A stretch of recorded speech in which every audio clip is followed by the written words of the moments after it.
On September 30th, 2003, Jennifer Short was exhumed for forensic purposes. No one addressed why this was done or what tests were conducted or what the results of those tests were. This is very interesting here, Captain, because we're sitting here in our timeline and we had to go back in time a little bit because we left off with the 2005 charging of the three-man lying to police, lying to law enforcement, getting indictments, getting convictions, and all of those cases. But now here we are back in 2003. We are about 13 months after the homicides took place. And now we're sitting here with the situation where they're exhuming the remains of Jennifer Short. We know that at one time they exhumed the remains of Michael Short. And we get a little bit of clarity and a little bit of reasons why they exhumed Michael's body. But in 2003, we don't get any explanation for why they are exhuming Jennifer Short's body or what tests were conducted or what the results of those tests were. No, that's been the way that law enforcement has handled this case from the beginning is very tight-lipped, and they're not going to give too much away. But very weird, right? We've not seen, I don't believe that we've seen a case where they've exhumed more than one victim. Right. And in such a short period of time, they've exhumed 2 of the 3 victims within 13 months of the actual crime itself. Now, let's skip ahead a bit, right? This will lead us to spring of 2005. The Jennifer Renee Short Homicide Abduction Task Force was assembled in 2005 with the purpose of reviewing more than 3,000 leads compiled in the case. 3,000 tips, that is. According to the News and Record, the task force consists of 2 FBI agents, 2 Virginia State Police investigators, 2 detectives from the Henry County Sheriff's Office, and 1 from the Rockingham County Sheriff's Office in North Carolina, and an agent with the U.S. Bureau of Alcohol, Tobacco, Firearms, and Explosives. The task force met once a month and initiated a complete review of the case, including re-interviewing some of the people involved. In August of 2007, it was reported in the Martinsville Bulletin that the task force had developed people of interest, according to Henry County Sheriff Lane Perry. He would not elaborate, but did state that Garrison Bowman was not a suspect. The FBI would not go quite that far. This, per a statement to a local online news, states that investigators aren't going as far as saying he's innocent, but they admit it's time to turn their attention elsewhere.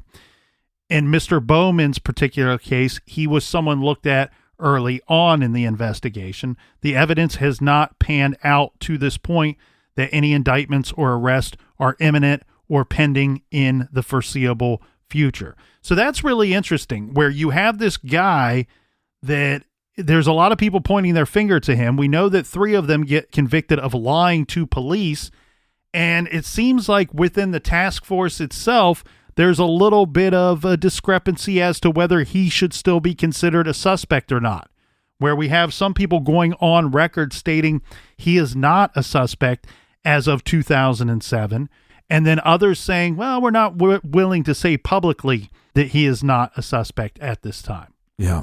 There was a major hiccup worth mentioning, though, in the course of this investigation, and although the impact, if truly any at all, on the Short case is absolutely unclear. But we should bring this up. And this took place in November of 2006 when federal investigators charged 13 current and former members of the Henry County Sheriff's Office in a racketeering case, including the sheriff at the time, who we quoted several times, Frank Cassell. There was a 48-count indictment alleging theft of impounded property, using, selling, and distributing ketamine, crack, and marijuana, trafficking in guns, money laundering, and obstruction of justice. This was a huge deal and received national media attention. The Washington Post described the whole mess as the Appalachian version of an HBO drama series.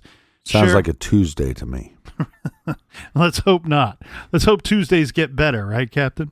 Sheriff Cassell, disgraced, got 8 months in prison for lying to investigators. Cassell's successor, Sheriff Lane Perry, he did not think this endemic corruption in the Henry County Sheriff's Office impacted the short investigation. Of course it didn't. The FBI had no effect on it. Yeah, you sit there and say that, Mr. Perry, and you could be correct. But the problem becomes for us on the outside looking in is twofold. You've not solved the short family murders yet. And you've been very tight-lipped on it. And you're going to tell me that these extracurricular activities that you're doing have no effect on your actual performance of your real job? And there's a huge black eye on the sheriff's office because of these crimes, basically, that some of their members were committing. The FBI's Roanoke resident agent in charge, Kevin Faust, agreed, though. This is a separate agency agreeing, saying that we don't think that all of this activity of course had impacted the short investigation. But what was their alternative, right? Admit that the embarrassing corruption had blown the investigation, or tainted it, right? So you're obviously going to say, no, the most infamous murder investigation that we have in our area was not impacted by these wrongdoings of some of the members of our sheriff's office. What's so wrong with telling the truth? Hey, this probably impacted it on some level. We don't know what level. Do we think that now? Look, I'd have so much more respect if people would just tell the freaking truth. Did this have some effect or some impact? Probably. Do we think that the case would be solved if this stuff didn't happen? No. See, if they came out and said that, I'd buy what they're selling a little bit more. Well, of course, this made some people wonder, could there be some kind of scenario where Michael Short or his wife found out that the cops were crooked and then the cops came and shut them up for good? We need to point out 100% and be crystal clear here that there is absolutely zero evidence of this. But, of course, this kind of malfeasance among law enforcement is always going to stir up these kinds of conspiracy theories. Let's go on to some more positive information in this investigation, and this comes by way of the FBI themselves, and this is the course of 3 years, 2008, 2009, and 2010, when the FBI is releasing information about the Short family murders. So in 2008, the FBI's website on the Short family murders was updated with new information. Authorities had identified a possible vehicle associated with the crime. The FBI was looking for information from the public about an unidentified man seen sitting in a vehicle near the Short home along US 220 in Oak Level on the morning of the murders. Also, the website indicated that the investigation had uncovered that Michael Short was trying to get a job as a mobile home mover in South Carolina at the time of the murders. They were looking to make contact with any people who had contact with Michael Short regarding this relocation. Right. Apparently, these revelations did not yield sufficient information because in February of 2009, the FBI updated the website to release a sketch of a flatbed truck that was seen parked near the Short home in the early hours the day of the murder. The vehicle was described as a 1998 to 2002 white single cab, 2-ton flatbed stake body truck with wooden rails.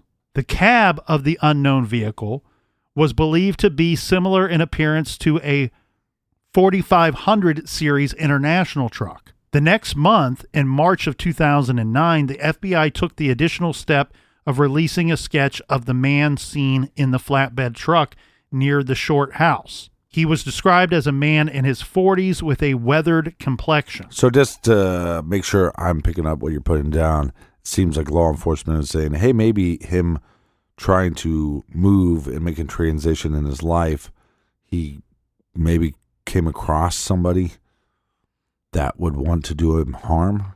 Possibly. I think they're trying to cast a wider net here, but obviously you look at this situation and you see information trickling out from the FBI, and the first thing you wonder is 2008 is when we get some newly updated information on the FBI's website, and we go, okay, well, what on earth took so long?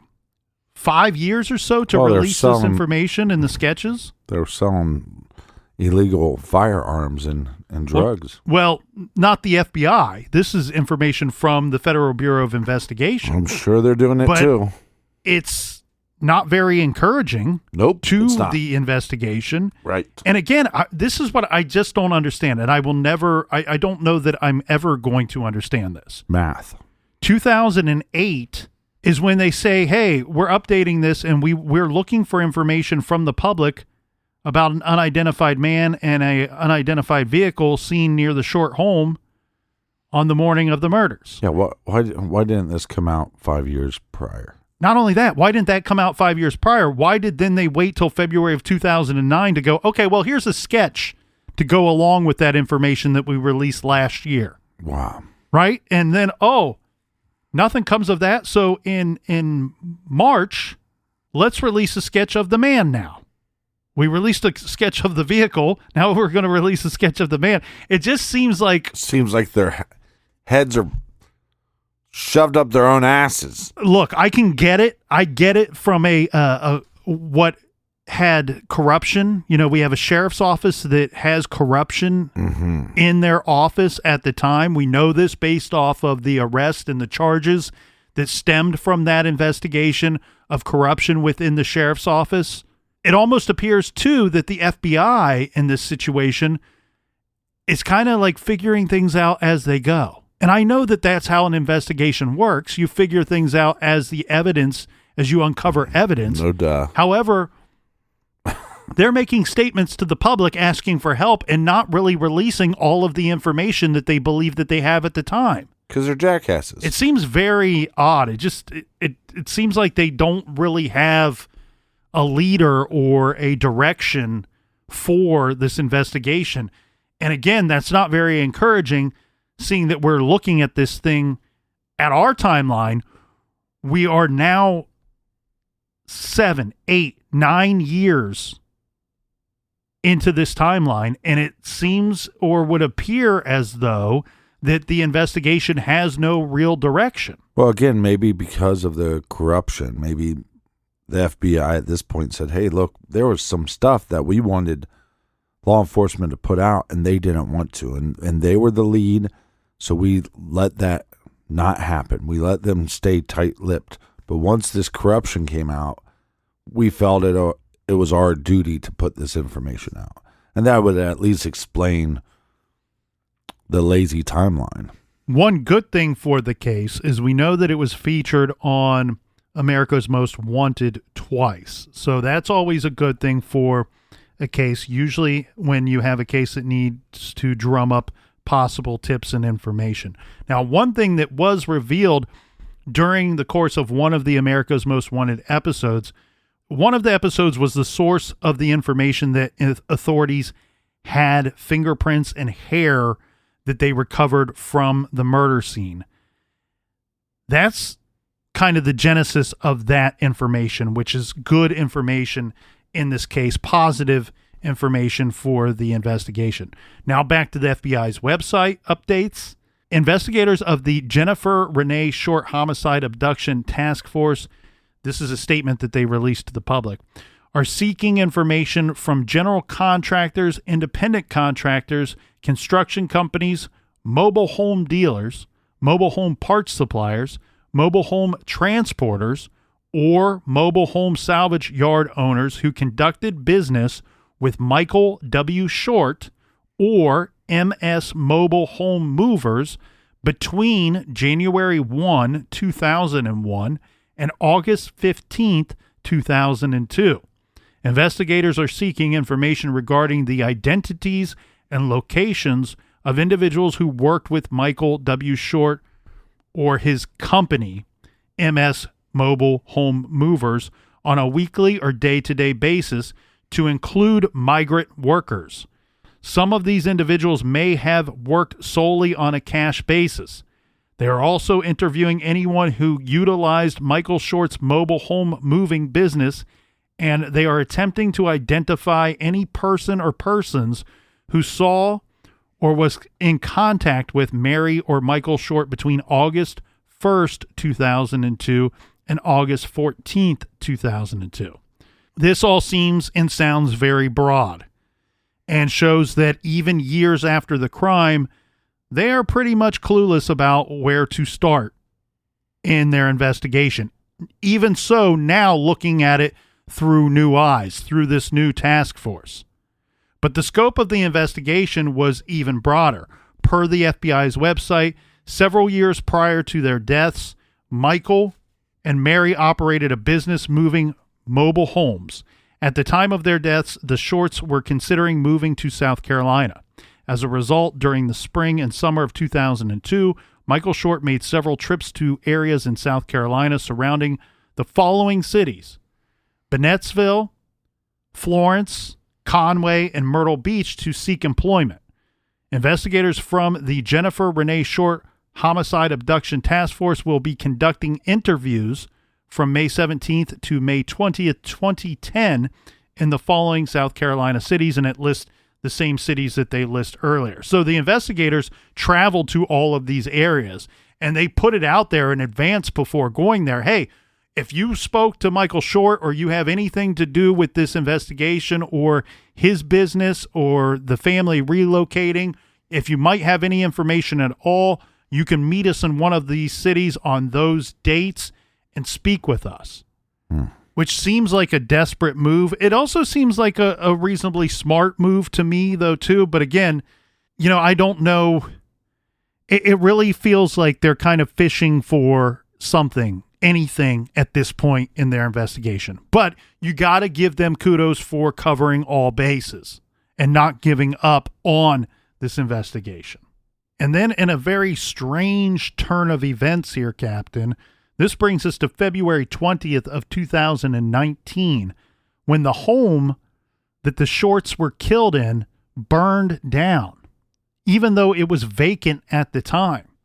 Investigators say that they do not believe that there is a connection between the fire and the murders. Keep in mind, it's 17 years after the fact. But note that years earlier, the home owned by Gary Lemons, remember, he's the man that rented to Garrison Bowman and accused Garrison Bowman in the murders. Gary Lemons' Rockingham County home also burned down. There are those out there who believe that arsonists may have had some kind of motivation to try to hide evidence in the Short family murders case. Now, I'm going to be frank, it seems like quite a stretch, a very big stretch at that, since it was so long after the murders, but that theory is out there.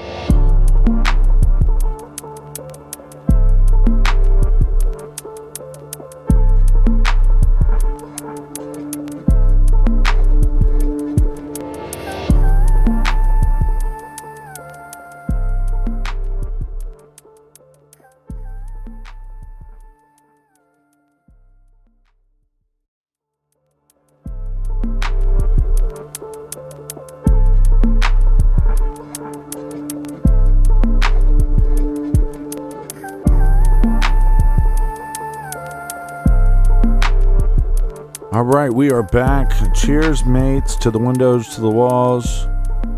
Crispy Frank doesn't sound as good. Cheers, Captain. As all Crispy right. Colonel. We talked about a theory being out there. That leads us to the theories section of this week's show. So let's talk about some of the theories. All sources and investigators seem to agree that the Short family was completely normal, no drama, no issues, no secrets. They almost certainly would have been uncovered, you would hope, in the 2 decades since they were killed, if they had any issues, drama, or secrets. It sounds like they minded their own business, that they kept to themselves and had no known enemies. There is simply no apparent motivation for the murders, so who killed them and why? The first theory would be that Jennifer, who was abducted, that she was actually the target all along. This is really interesting, and it's an interesting bit from the FBI's website showing that one angle of the investigation that was still being pursued even to this day is that Jennifer was the target. And it states, investigators are attempting to identify any person or persons who had contact or was in contact with Jennifer Renee Short between June 1, 2002 and August 14th, 2002. For instance, there may be a coach, teacher, friend, parent, or neighbor who was in contact with Jennifer through such events and or activities as softball, dance, church, birthday parties, etc. Anyone who had such contact with Jennifer Short during this time period is requested to notify or re-notify investigators on the FBI tip line at 1-800-225-5324. Doesn't this seem like a completely different angle they're going in as far as the investigation is concerned? It seems like a different angle, yes. I don't know about completely different, and I don't think that they had ruled out the possibility of it being related to Michael, Mary, or Jennifer at any point. And You're right, though, at different times of this investigation over the course of the last 20 years, it appears like it was going in different directions, right? They honed in on Mary for a little bit. They honed in on victim Michael for a little bit. And then victim Jennifer is the one that seems to be sticking. Well, in regard to this theory, it would have to stick because that's what this whole theory is based around. Now, expanding on this theory a little bit, you can go back to August of 2015 when Henry County Sheriff Lane Perry announced that the motive, in his opinion, for the Short parent murder may have been the abduction of 9-year-old Jennifer. He says, as we saw, he called on her friends from school and her softball team to see if they remembered anyone Jennifer might have mentioned. He was quoted on Fox 8 News saying, was it a sexual predator that Jennifer was the target of the crime? And we do believe the house, the way what did happen around the home and the cutting of the phone lines and the things, I do think this is a person that could have been watching for some time. And it is possible they were watching for patterns in behavior. Some online sleuths posit that someone could have seen Jennifer at the Circle convenience store and watched her walk to her home a couple of hundred of yards away. The planning, the very quick style of the attack, the not taking of the bag of cash, the check, credit cards, purse, any of those things that we know were left behind. So that points away from robbery and points toward a targeted goal. So perhaps Jennifer was the target all along. Shooting her parents was just a quick way to eliminate the obstacle they presented. And this does remind you, this should remind our listeners of the Jamie Kloss case, right? In which the perpetrator shot down the front door in the middle of the night, blasted Jamie's parents before abducting her. Right. And we know that Jamie Kloss's abductor simply saw her getting off of a school bus. So is there a chance that maybe somebody saw Jennifer at that convenience store or saw her walking up to her home one day, and that this abduction and these 2 murders that went along with the abduction were just that random? So theory number 2 is that somebody had a score to settle with Michael Short, the father, had revenge against the father. And again, until this case is solved and until we understand what motivated these murders and the abduction, all of these theories do seem plausible. And this is all something, you know, when you look at this investigation, you kind of see the dog chasing its tail, right? Where one theory seems to be something that they're honing in on and focusing in on for a period of time. And when that doesn't pan out, then they circle back to a previous theory. And so this is one of those theories that has kind of come in and out of the limelight the whole time of this investigation. So based on all of the information requested by the FBI's website, the agency seems to have not ruled out the possibility that Michael's business contacts are somehow connected to the murders. Now, some people have pointed out that the mobile home moving business is tough and attracts unsavory, shady, transient types who could have nefarious motives. Maybe someone had an issue with Michael. But then, of course, you wonder, well, why take the kid? Why kill Jennifer? Why kill Mary? It's believed that the parents were killed in their sleep. So Jennifer wasn't taken as some kind of message to the Shorts. We know that. They were killed before she was taken. So I don't know. It's certainly a possibility. And I think that it's obvious that the FBI has not ruled that out. And so we should keep it as a consideration when looking at this case. Here's a weird one. Yeah, but a weird one. A theory that's certainly out there and should be out there. Okay. So the way that theory number 3 goes, we'll just call this theory Joseph Duncan. Oh, Joseph Duncan, that piece of shit. Joseph Duncan, who longtime listeners of this show will know that I've said repeatedly is one of the most evil persons we've ever discussed. He likes to come up often on True Crime Garage. And so he's so evil that, in fact, the captain and I threw a little party on Off the Record when he died in prison. That's to show you how evil we are. We don't throw parties very often for any reason at all. Now, Joseph Duncan, unfortunately, is a favorite suspect for the Short family murders on several websites. This is primarily because of the modus operandi that he used that is so similar to what may have happened here in the Short family case. Right? So Joseph Duncan, what we know that he did, he was convicted in a federal court of law of this. Okay? We know that he broke into a home, the home of the Gronies. He broke into the Groney home, Jabroni, murdered what he would have perceived to have been obstacles. That would be the parents, Brenda Groney and Mark McKenzie, and 13-year-old Slade, who was one of the kids, and then kidnapped the 2 younger kids, Shasta and Dylan. He later murdered Dylan by shooting him in the head, just like all 3 of our victims here. Right. Just like Jennifer died by being shot in the head. So the question is, where was Joseph Duncan in the summer of 2002? Well, there were portions of that year that we believe he was roaming the country.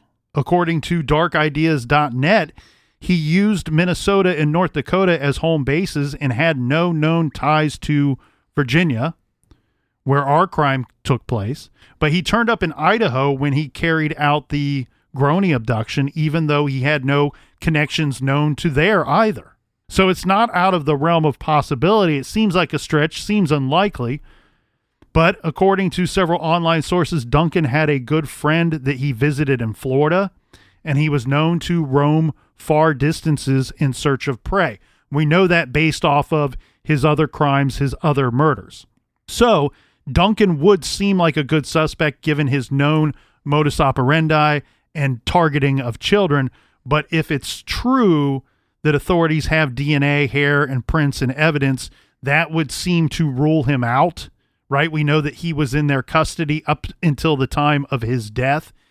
And so while we cannot say for certain that Joseph Duncan was either in or not in Virginia in 2002, it seems like if he would have left any physical evidence at the crime scene, that they would have by now linked him to this triple homicide. Yeah, which makes, let's just stay on that point for 1 second.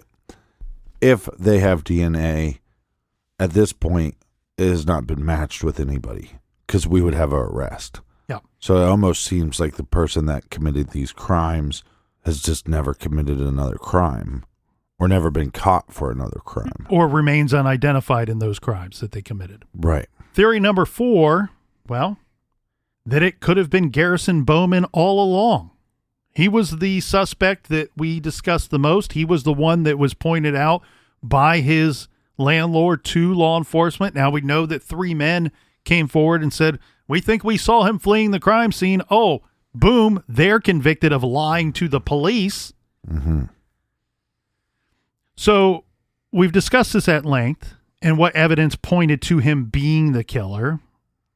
And the problem, though, is that a grand jury decided that there really wasn't a whole lot of evidence pointing to him being the killer at the end of the day, because they decided not to charge him in the case. Now, by all reports, Bowman was a drunk who would not have been, this is kind of the general perception, would not have been savvy enough to eliminate all evidence. That he would have left clear-cut signs of himself at the murder scene or on the victims. There is zero indication from people who knew him that he was interested in children at all, or that he was violent at all.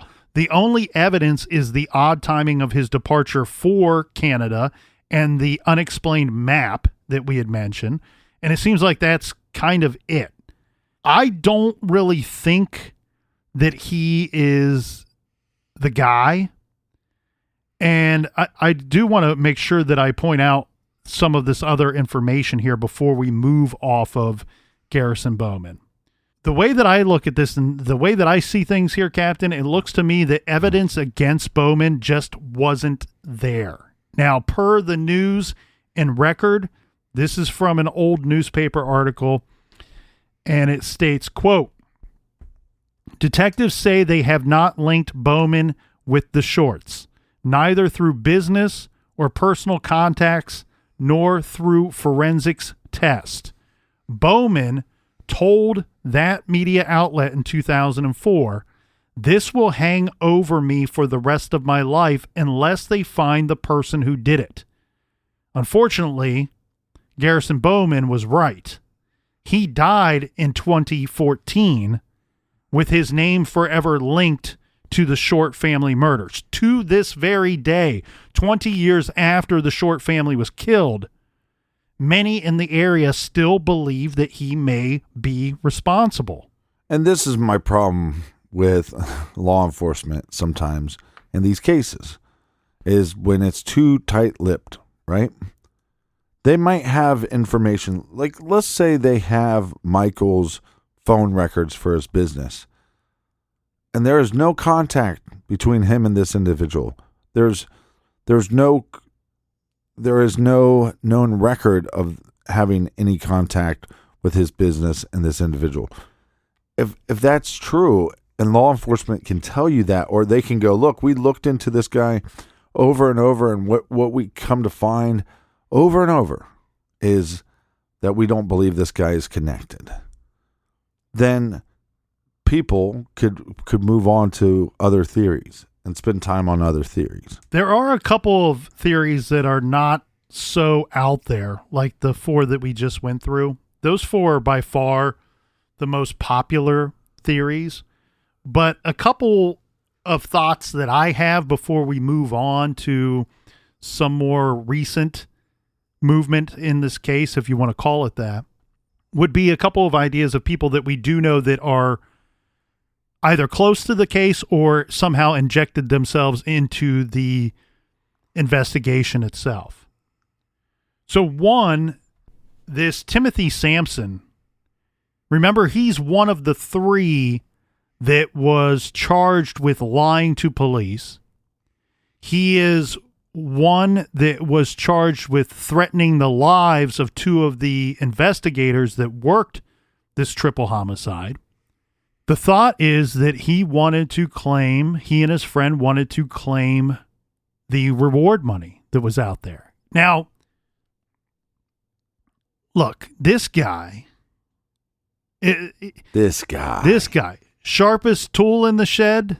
No, not this guy. No. Playing with the full deck? No, not this guy. Does that elevator go all the way up, Captain? No, not this guy. Elevator's broken, out of order, my friends. This guy Smells like turds. think about his scenario. Mm-hmm. He and his idiot friends devised this plan of, well, we were going to burglarize some places out in that area that night, and we just so happened to hear 2 gunshots come from the crime scene, and we saw a man who looked like Honest Abe Lincoln fleeing the scene, child and gun in hand. Oh, now I see a picture of Garrison Bowman. That's the Honest Abe that I was talking about. Now give me that reward money. Well, wait a second here, Timothy Sampson. Cha-ching. I'd say dumbass, but Dumas. as the commercial says, it's Dumas. Yes, Dumas. This guy. How does he think he's going to get any of this reward money? Gary Lemons is the one that told police about Garrison Bowman to begin with. And then you have to wonder, when they're cooling on Gary Lemons' accusations against Garrison Bowman, did he somehow get in cahoots with these other 3 guys to come up with, well, now we need a witness to kind of seal the deal here. Maybe we can split up some of this money. I don't know. I look at it and I don't know how he thought he was going to be getting the money. You want to say, like you said earlier, that you would hope that good people, good, honest people are coming forward because you want to believe eyewitnesses, especially when we're talking about homicide. But then we learn that these guys lied to police, so much so that they were convicted of doing so.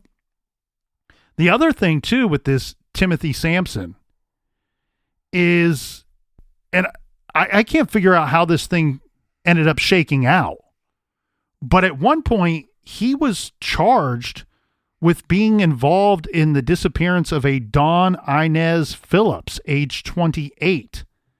So she disappears. She lives with Timothy Sampson and disappears the day after Christmas in the year 2000. In the year 2000. He tells police she went out to buy drugs, never came back. They eventually charge him with being involved with her disappearance in some form or fashion, but he's not charged with this until 2004. This is after he's all wrapped up in this lying to police about the Short family murders case. So this dude is not a good dude. He doesn't make good decisions. Is he responsible for this Dawn Phillips and whatever happened to her? We don't know because there's no conviction for that. But we do know that several newspapers reported him being arrested and charged with some kind of involvement in her disappearance. Then that leads us back to Chris Thompson, the man who found his employer, Michael Short, dead on the couch in the garage. And remember, he was there the night before. He was there the night before.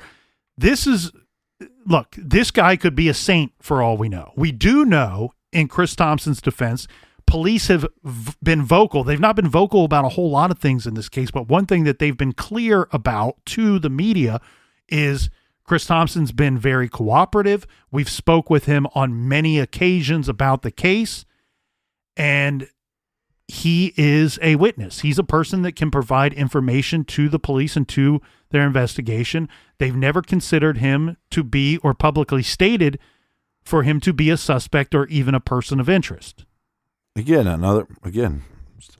think sometimes law enforcement needs to go, if we have all these suspects coming up in the public's eyes, that maybe we need to clear some of them. But, or at least to say this person is not a person of interest. So I've read 2 different accounts of the night before. Now, I want to be clear here, I cannot say that Chris Thompson's story doesn't match up, that he has a different version of what went down. Mm-hmm.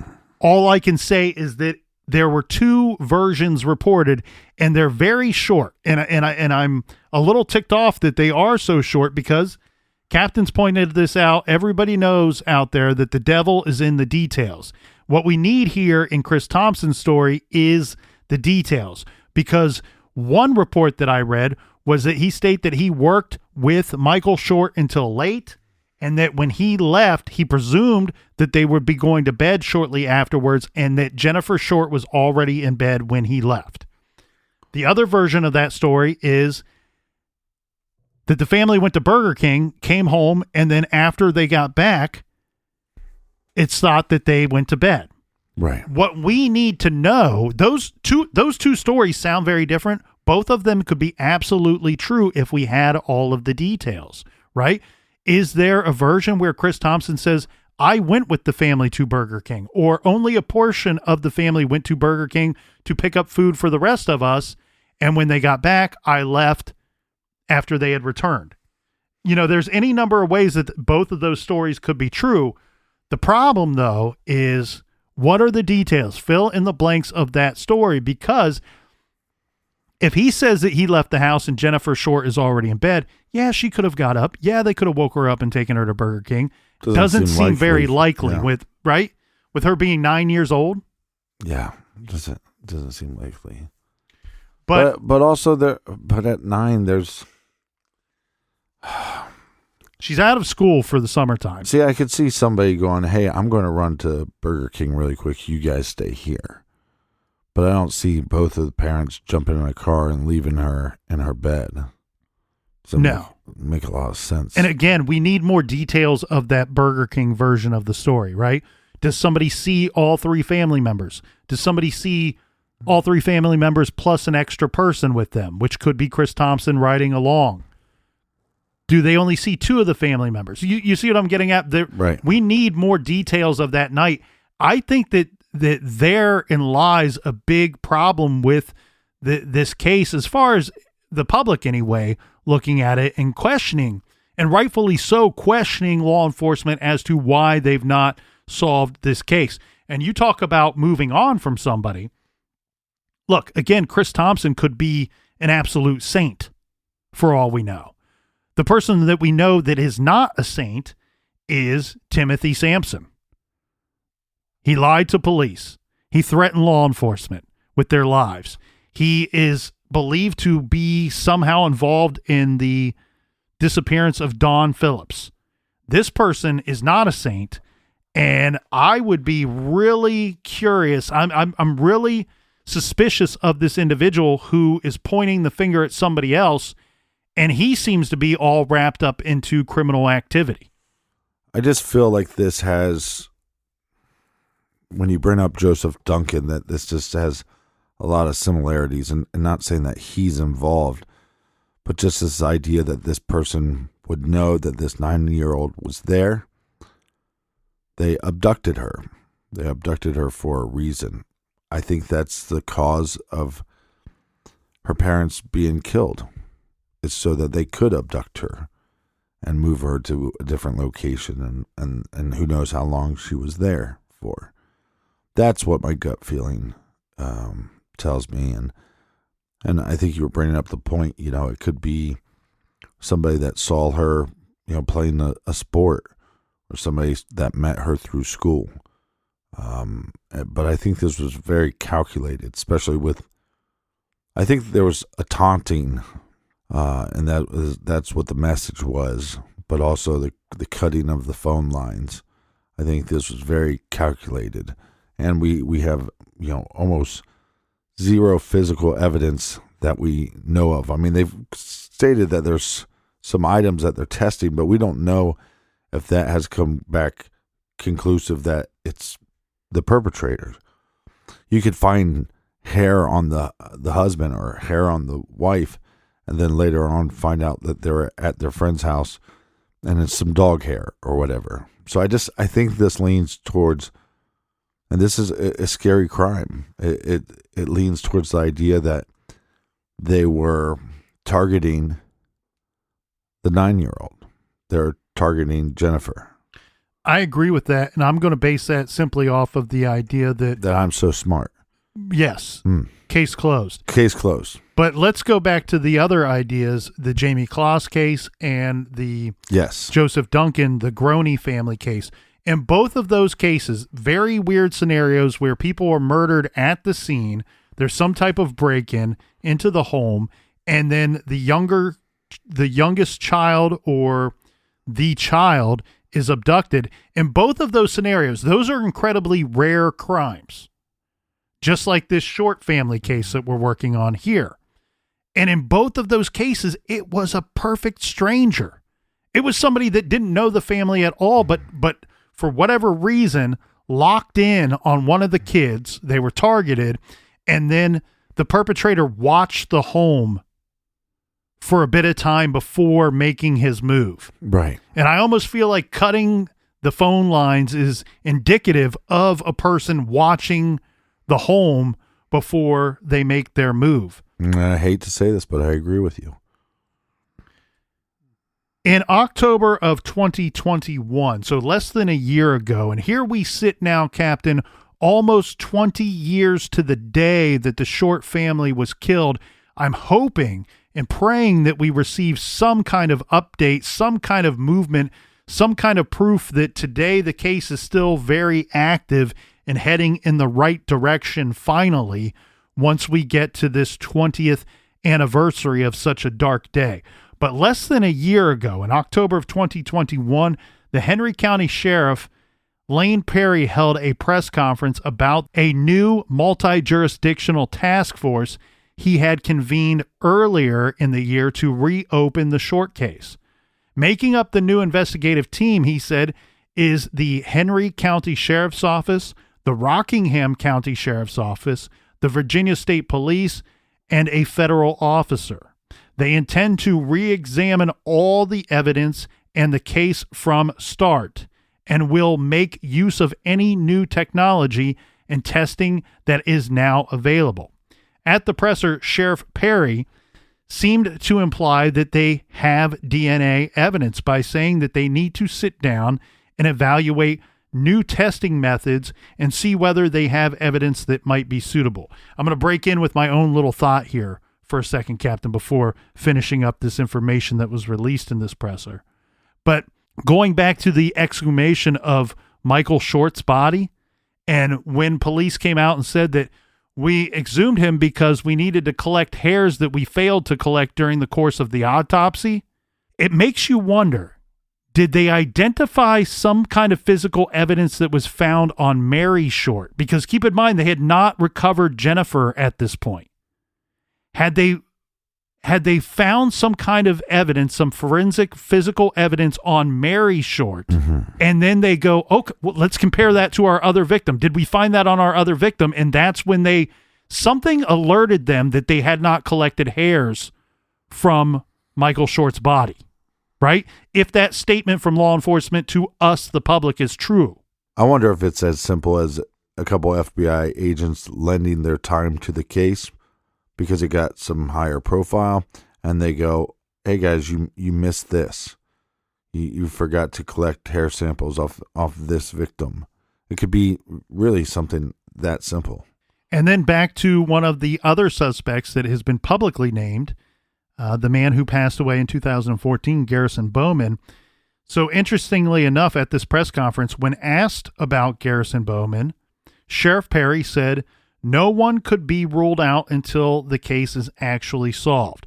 But he seemed to point in a different direction when it said, we do have people that this is focused around. We're not at liberty to say who, but yes, we do have things that point us in the directions with people, and we are working those leads and have worked them in the past.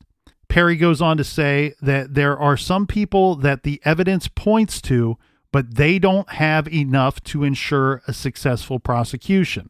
He said, quote, I believe there's a couple key people that have information. They know who they are, and they have been approached numerous times. And he said he hopes that they are watching this press conference.